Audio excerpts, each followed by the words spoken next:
Welcome to my life. For today's video, tuturuan ako ni Chef Sansan gumawa ng cookies. First ingredients, isang butter. Durug-durugin hanggang madurog, kagaya ng pagdurog mo sa puso.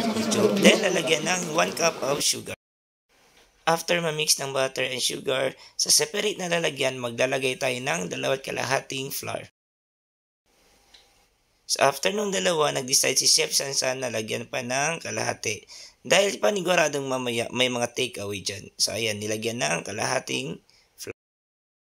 After ng 2.5 harina, maglalagay kami ng 1.5 baking soda para umalsa at para lumaki. Kasi nga marami mamaya ang magte-takeaway. And yung assistant naming chef, si Chef Ryler.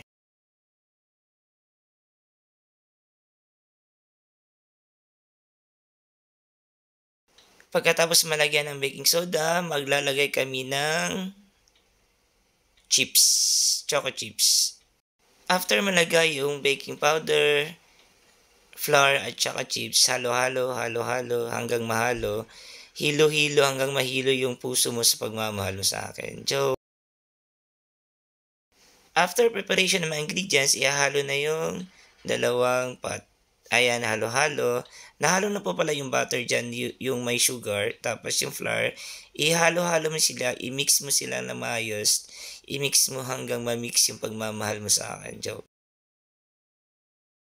Ayan, nagchichismis muna kami ni Chef Sansan.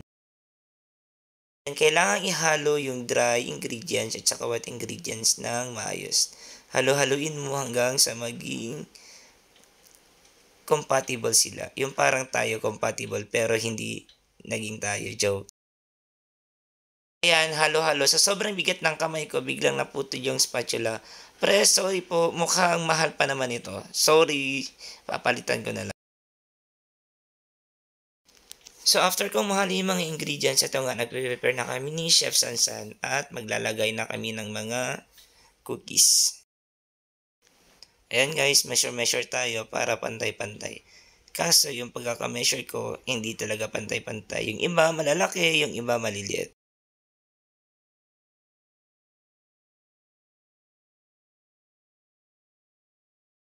Shoutout sa mga kumain ng cookies na hindi man lang ako naka-take away. Tapos, yung iba ang dami pa namang dinala. Ayan guys, ready na for oven yung mga cookies. Before kanina, gumawa kayo ng mixed ingredients na preheat na pala ni Chef Sansan yung oven. Then, i-oven natin siya for 20 minutes at 120 degrees Celsius.